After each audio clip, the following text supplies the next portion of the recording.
We good? Started. My name is Brian Baldwin. I'm the chair of the Cardinal Reads Committee.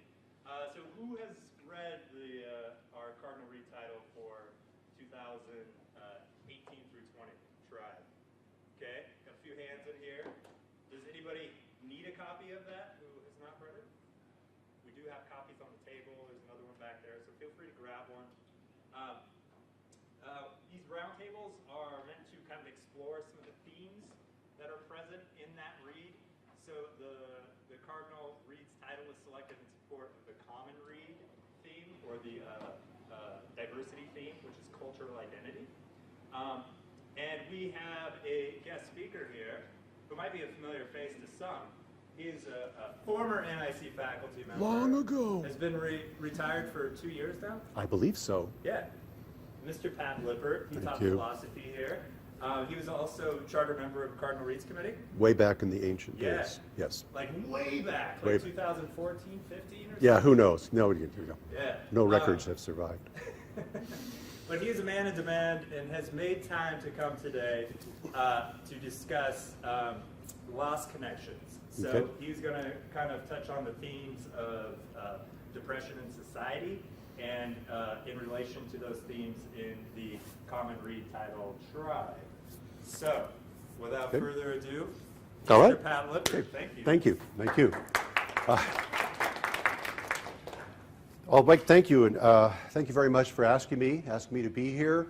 I'm in the retired mode now. In the retired world, everything is much slower and flatter. It takes a long time to do simple things.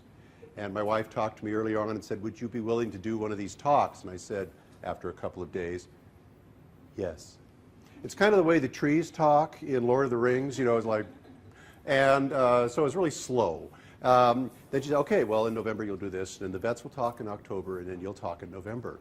And then a couple of weeks ago, she said, the vets will want to talk in November, so you're on for October. And it was only like 2 weeks before October.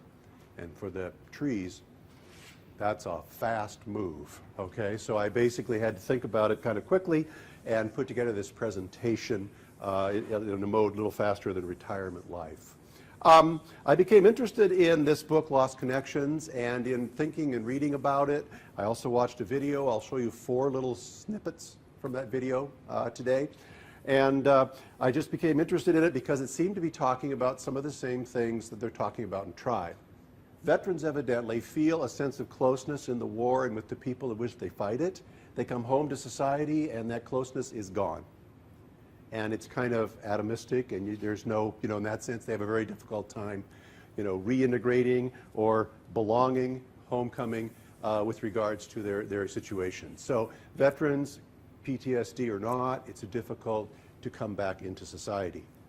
This book, Lost Connections, basically talks about the nature of society in general, the one they're trying to get back into.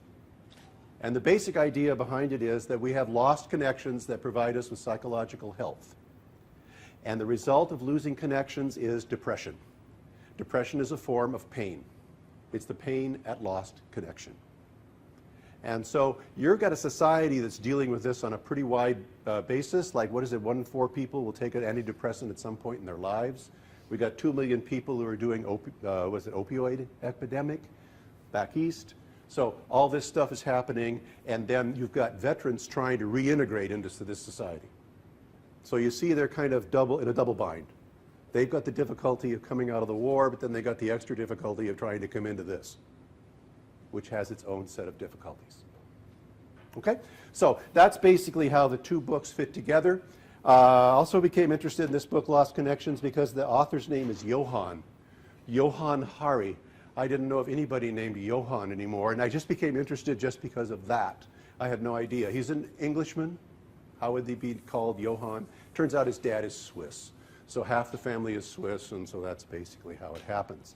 Anyway, Johann Hari grew up in the central portion of England and got interested in social science. He went to Cambridge and got a double first, which I think is the highest honor you can get as a college student. And then he went on a world tour for writing a book. And the first book he wrote was called Chasing the Scream. And it's about the war on drugs. And he went around the world talking to people who are, addicted, and talking to people who are trying to deal with people who are addicted. In the middle of all that research, he discovered that depression was a kind of consistent factor. And he became interested in depression for this book, his second book. Okay? He went 40,000 miles. He interviewed a ton of people all over the world with regards to this topic of depression. Okay? And that's the basis for this book. All right, so I became interested in that. It turns out that, you know, the PTSD people are suffering from depression. People in society are suffering from depression. It's a wide phenomenon. Okay? So we want to basically talk about that and how it works. Okay, so what I want to do then is just talk a little bit about the situation. I've been assured the clicker will work for 4 slides, and then it will stop. Okay? So this is basically what we've got. Lost Connections is the name of the book, and it's going to tell us the real causes of depression and their solution. I just got this out of Tribe. This is on page 91 of Tribe. A guy named Win Strachey talks. Win Strachey was a folk singer. He was a leftist organizer, you know, strikes and did this kind of stuff in the 30s and 40s. And then after that, he was marginalized, blacklisted, and, you know, shoved to the edges of American life. But basically, before that, he was in the Coastal Artillery. And there he and 14 other guys were in charge of this giant cannon somewhere on the coast to protect us from invasion. But what he noticed about the Army was an amazing sense of community that he did not experience outside the Army. So basically, this is a quotation from him. He said, "For the first time in our lives, we were in a tribal situation where we could help each other without fear." You think about times this fear figures into a factor where you're trying to help someone. This is a situation where that factor isn't there. And they loved it. They felt at home. Okay? And he said, don't worry, none of us were worried or even thought of ever becoming officers. We were just 15 guys who ran the gun, and we were happy. So that's what I loved about the Army. It's on pages 91 and 92 of your book. Okay? So that's that initial experience of community that people have sometimes in the military or in a, you know, war situation. Now, obviously, this is what I've talked about already. The veterans and PTSD, there is the difficulty of belonging again after you've left a situation like that and you're trying to fit into society. Obviously, there are bumps, okay, in the situation. What really bothers them, what gets them the most, is that when they come back to society in general, there is a loss of tribe. The bit of tribal feeling that they had in the military is gone, and there's nothing to take its place.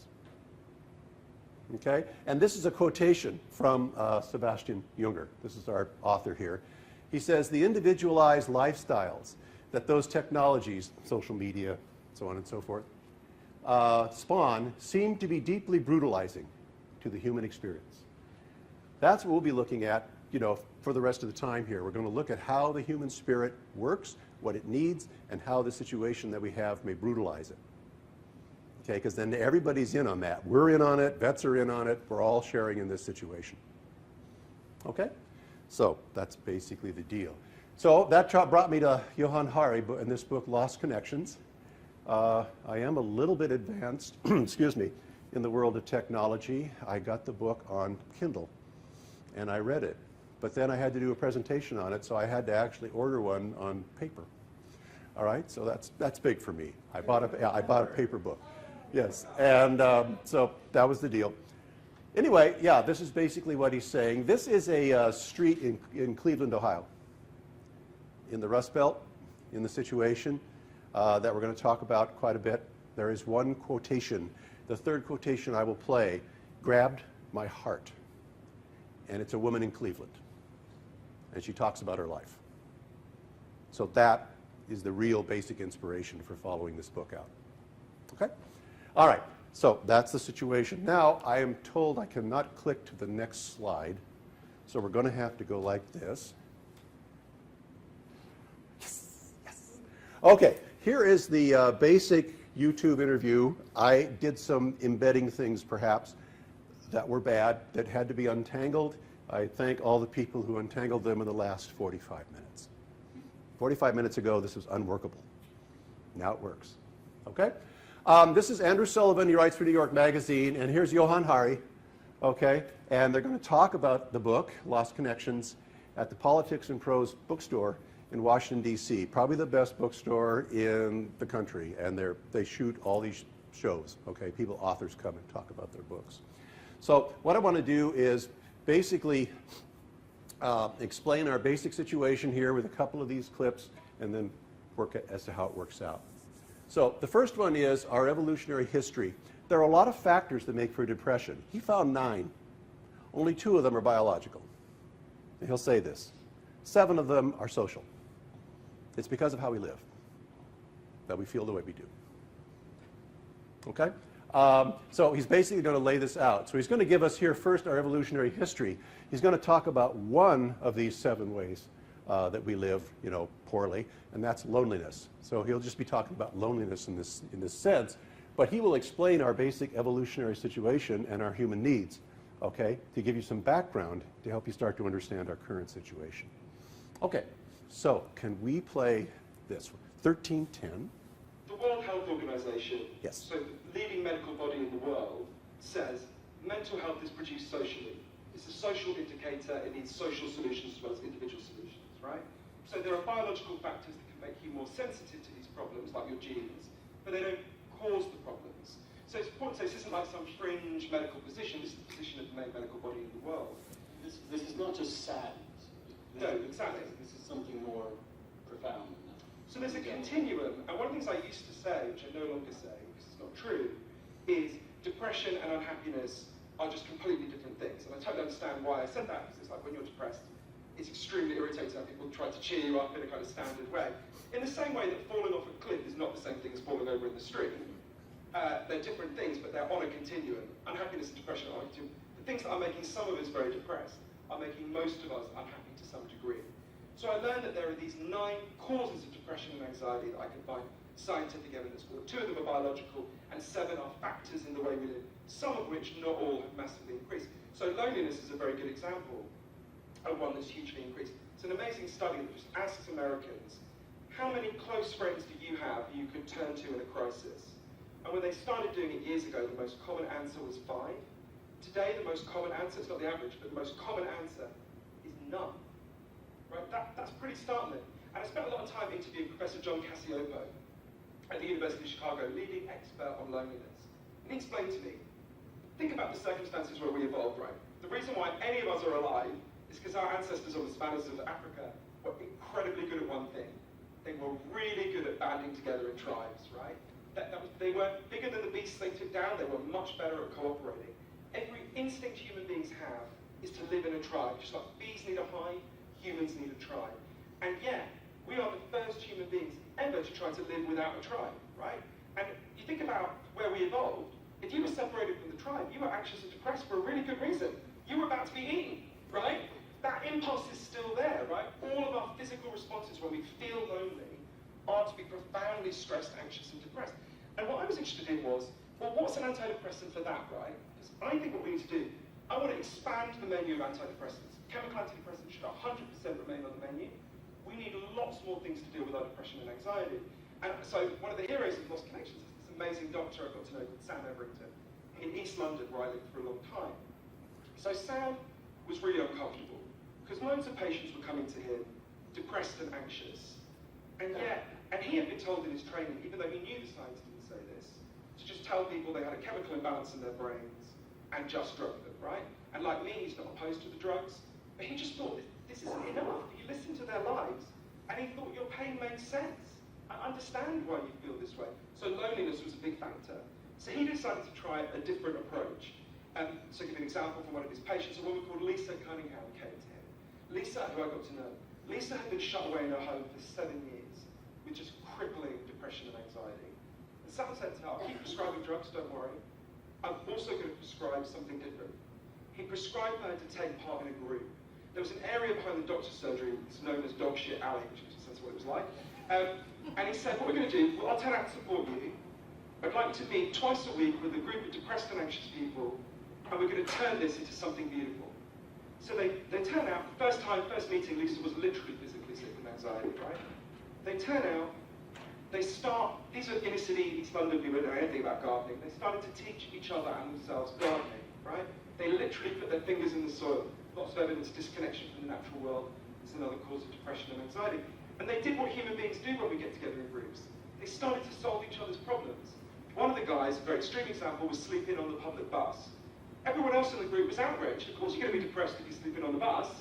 They started pressuring the local authorities to get him housed. They succeeded. It was the first time they'd done something for someone else in years, and it made them feel great.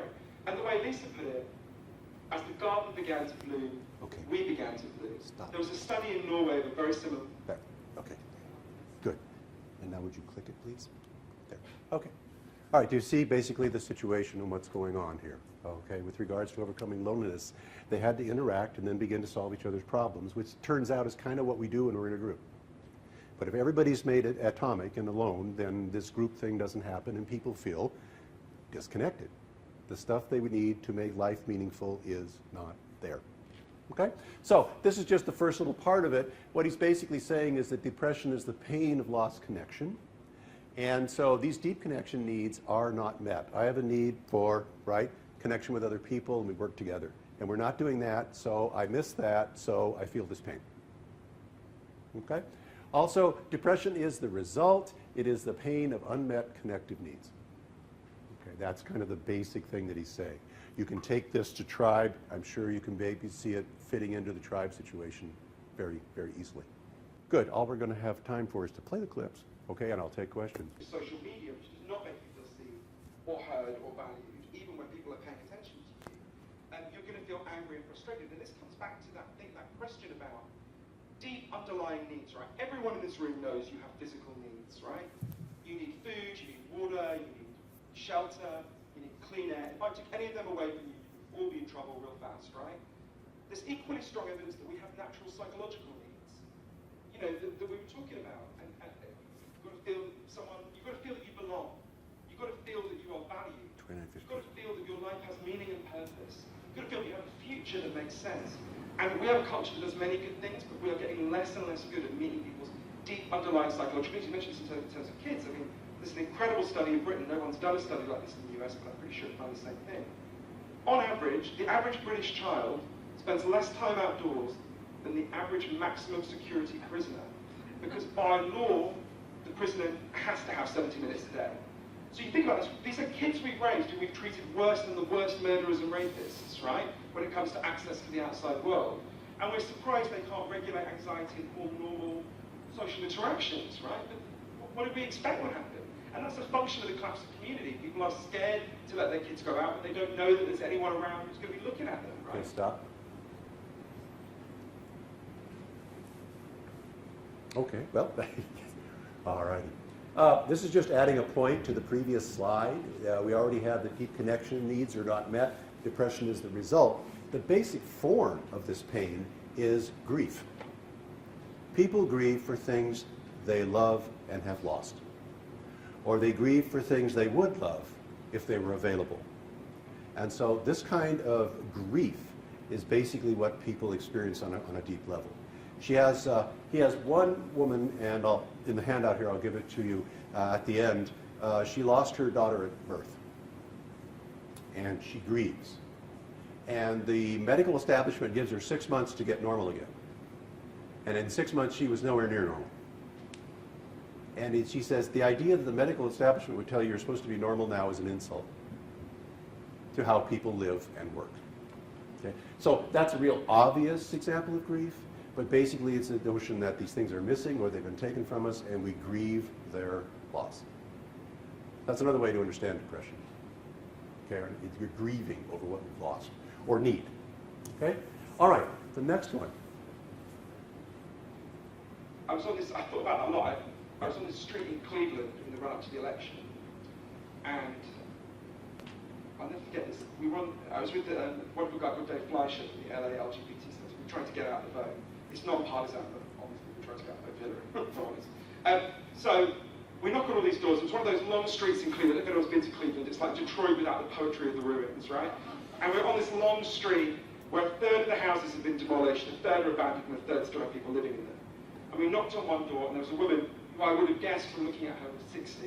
From talking to her, actually, she was exactly the same age as me. And she was quite articulate, extremely angry. and she made this verbal slip. She meant to draw what the area used to be like, and she meant to say when I was young. What she actually said is when I was alive. And it really hit me. And every time I hear people patronize Trump voters, I think Donald Trump is a catastrophe, don't misunderstand me. But every time people patronize Trump voters and say they're just stupid, they're just racist, I think of that woman, and I think, watch yourself. It's not true. If you live in a culture where people's deeper psychological needs are not met, where significant numbers of people feel they are in fact dead in some way, that will manifest in some people saying just burn the whole house down there, right? I don't care. And you know what? I don't blame that woman. Okay, Now, that's good. Okay, Yeah. Okay, there's the thing. Yeah, that's the business of being in Cleveland. And there's a situation where people get to the point where they feel, so deprived, they feel dead inside. And in that situation, that's a common and understandable response. Okay? But our needs are so unmet that we feel like, we're dead inside. We have no hope of future. We have no connection with other people. That's feeling dead inside. So that's the basis for this. Okay? All righty.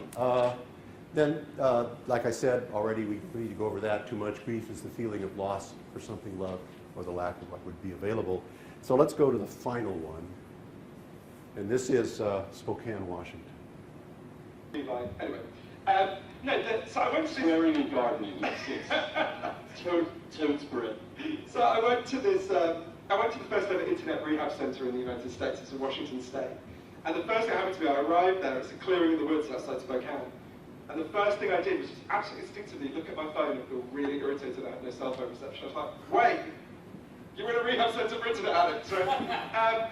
So anyway, I got speaking to the woman who runs it, Dr. Hilary Cash, really helped me to understand this. She's an amazing person. And so she helped me think about several things. So they get a lot of young men who are obsessed with these multiplayer role-player games, like World of Warcraft. And she said to me, what do these young men get out of these games? There's something they're getting out of it, right? It's not meeting their needs, but they're getting something. What is it? She said they're getting all the things that human beings need that the culture no longer gives them. They get a tribe, they get a sense of identity, they get a way to rise, a way to gain status, they get a sense that they're seen by other people. And it made me think a lot about the moment when the internet arrives, right, in human culture. So rising for most of us in the late 90s, you were a bit ahead of the curve, Andrew, but most of us in the late 90s, a lot of the things that cause depression and anxiety were already supercharged by that time. Loneliness is one example, there's lots of others. But what happens is the internet arrives, and it looks an awful lot like the things we've lost, right? It gives you Facebook friends in place of friends that have gone away. It gives you status updates in place of status. It appears to look like the thing we've lost, but I came to think that the relationship between social media and social life. Okay, great. All righty, thank you. Okay, so that's basically it. Now, if we could go ahead to the next one and the next. Okay, back up one. There. Okay, so this is basically the 9 things that are causing depression that have scientific backup and scientific, results and evidence. People who are, he did talk about meaningful work, we didn't talk about it here. People who hate their jobs tend to be depressed. Who knew? Okay, or have difficulty with work. He had about 85% people either don't like their work or just sleepwalk through it. Okay, so that's part of the situation. When you lose connection to other people, that could be any one of the things we've watched, the woman in Cleveland, so on and so forth. Meaningful values, we didn't talk much about that, but basically he says when they get you in a kind of situation where you're supposed to just buy more and more stuff and be happier and happier, that's not a meaningful value. And people tend to be continuously frustrated, okay, as they follow that out. Childhood trauma, certainly that's a situation. If childhood trauma exists, childhood trauma has to be faced, but not treasured. You've got to get up and get over it, this kind of stuff. Okay, that's the basic idea. Status and respect, that could be World of Warcraft, but whatever else. You need to feel status and respect for people around you for who you are and what you do. And then the natural world, that was a big thing. It's evidently really good to be connected to the natural world. We kind of need it. We've been kind of doing it since we got started. And now if you've got people not connected to the natural world, they miss it, even though they don't know they miss it. Okay? Part of the basic thing. And then, of course, that's the Cleveland one perfectly, is disconnection from a hopeful future. And that's the big portion of dealing with the feeling dead inside, that kind of situation. Numbers 8 and 9 are the genetic and chemical brain things that you hear about all the time and you take pills for. Okay, and they're real, but you got 7 ahead of them. Okay, according to Johann. Okay, the next one, the final one here, the slide is this theory of connections. It's just basically the stuff. You got to reconnect to other people. Social prescribing. People are inherently moral and they require sacrifice to find meaning. And if you don't allow that, you're frustrating people at their base level. Okay? Meaningful work, we talked about that. Meaningful values, that's important. This is a really nice one, number 5. You've got to be able to live by sympathetic joy. Joy felt for other people in that situation. That is a huge central happiness, fulfillment for human beings. Okay? The opposite of that is to get away from the addiction to the self. What he basically says is our society has got us to the point where we automatically understand everything in terms of the self. We automatically understand everything in terms of the individual only. He said that's clearly, untrue, disproportionate. If you have depression, then they come to you as an individual with your individual brain and tell you need pills to improve your individual brain, to improve your individual life, when the other 8 things are not being paid attention to. Okay? That's the basic thing. Addiction to self, and that is just pushed upon us, okay, by our social situation. And then acknowledging and overcoming childhood trauma, like I said, that was the basic business. And then finally, restoring the future is the business of engaging in some kind of collective control over our experience. The thing he learned about work, I guess we're up to number 3, work does not depress people. Controlled work depresses people. Where you have no control over how the work goes and where the work goes and what you're doing in your work, you get depressed. It's control over work that is connecting. Okay? And he gives this example here of a bike store, the bike shop. They just basically became a little, cooperative, and they just did all the work themselves, and they did fine in the business world, but it was not controlled work. It was work they had input and control over. Okay? So that's basically it. So those are the kind of reconnects. You can see those can be applied anywhere. Okay, finally, here's the last 3 pages of the book. Alrighty, so go ahead and take one of these. I think I made enough. We'll see.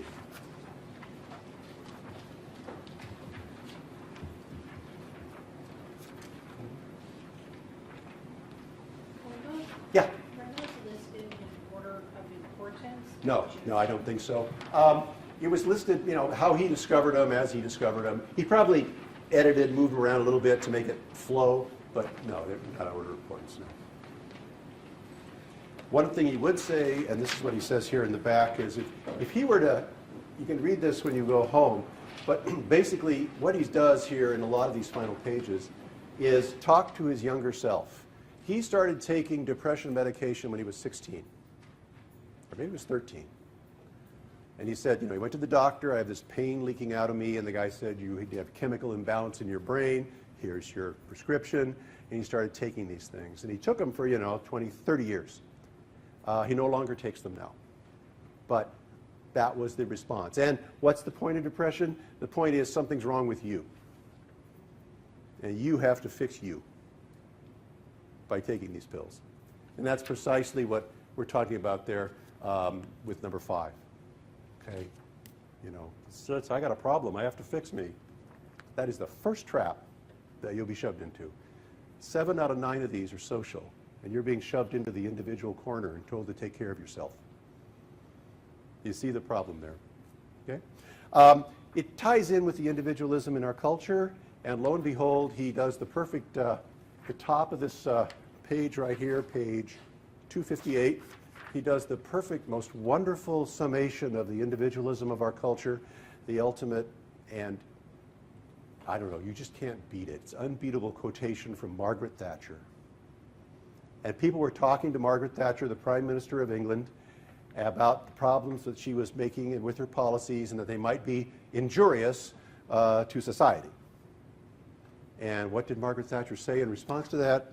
There's no such thing as society, only individuals and their families. And then he says, And all over the world, her viewpoint won. We've been living with that now for 30 or 40 years. Now, that's just on top of a lot of other stuff that was already headed in this direction, but that is kind of the top layer there. And it won, and so all of us automatically look to ourselves to fix ourselves and don't even realize that might not be, the way to go about it. Okay? All right. Then basically, yeah, he talks to himself as a younger self, and that's basically the situation. I'll just give you one more quotation here, and it's on this back page. Flip it over, and you go down in the middle on the left-hand side. And it's just, as an old English major, I look for the phrase that kind of illuminates the situation.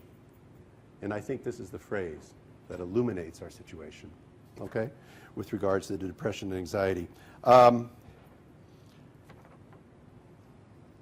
This then is the main thing. You see that paragraph? This then is the main thing. It's halfway down. Go down about 4 lines. You're not going to be able to deal with this problem alone. It's not a flaw in you. The hunger for this change is out there, all around you, waiting just beneath the surface. That's the basic insight from English literature. It's right there in all of us, just beneath the surface. Look at the people with you on the subway, he says. That's the kind of the basic idea. So this is no, massive program or any kind of ideology. It's just a matter of realizing that reconnection is our prime focus. And going about it however our situation portrays itself, that's what we're to be about. Okay? All righty. Okay, any questions? You can see how this might be a larger context for veterans returning from, PTSD from stress situations. All right, this is going to be what they return to, okay, when they try to deal with their various situations. Okay? All right, questions or comments? Yeah. I have a question. You were talking about the fact that if people need to feel control in work in order to feel satisfaction in it, does that mean that people who work in like an Amazon warehouse are going to, Yep. do they have any, Yeah. are they destined to be depressed? We are, it could be a slender thread, but we have to realize and rely on Jeff Bezos understanding there might be problems. Okay, so that's where we are. Jeff Bezos does, to some degree, but they were, dealing with a situation in these Amazon sorting centers where the people were being treated like robots. And so, like they used to make cars this way. So, that was a problem. Okay, and they developed various control, and they realized there's a problem, they backed away from that. And just recently he announced that all their wages are going up to $15 an hour. That has never, that's huge. So, and he had to talk about it, and he decided not that we're going to do this, but what we want to lead doing this.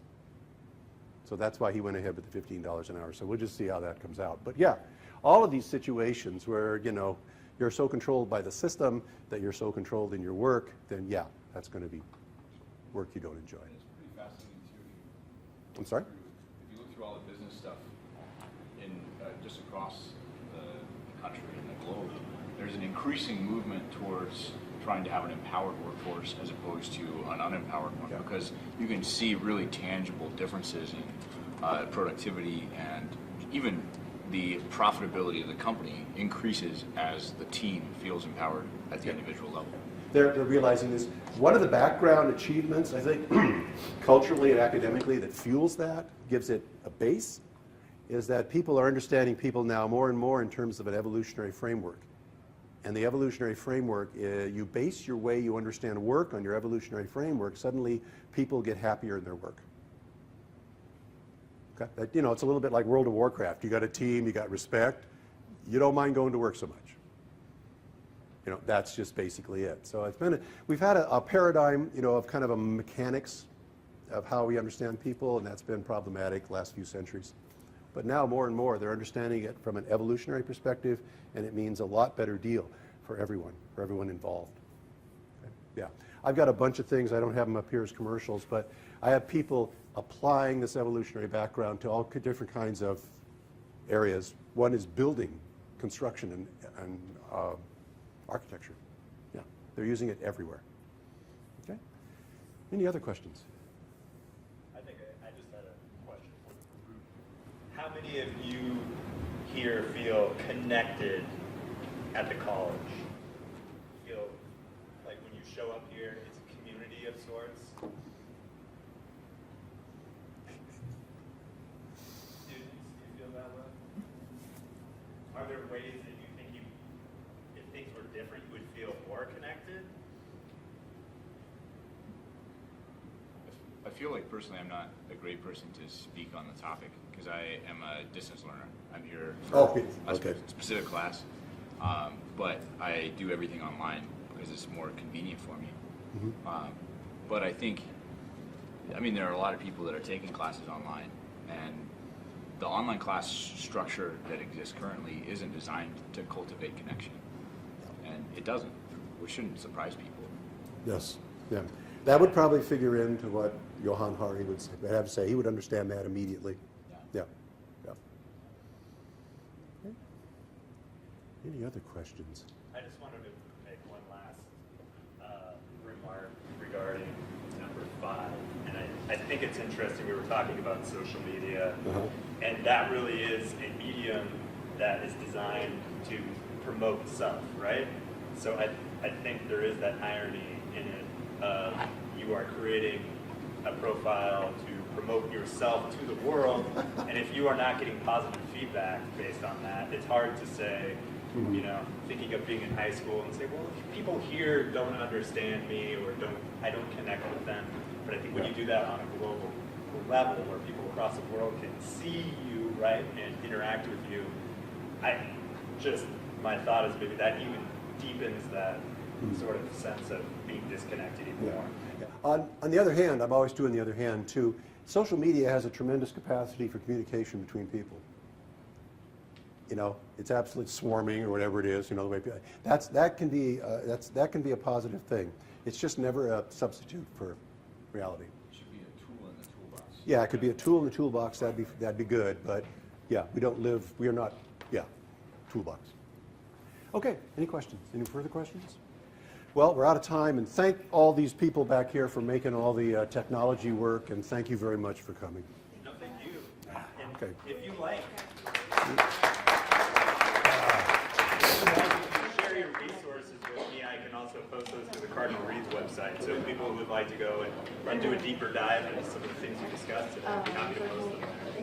Our next Cardinal Read Roundtable is happening in November the 13th.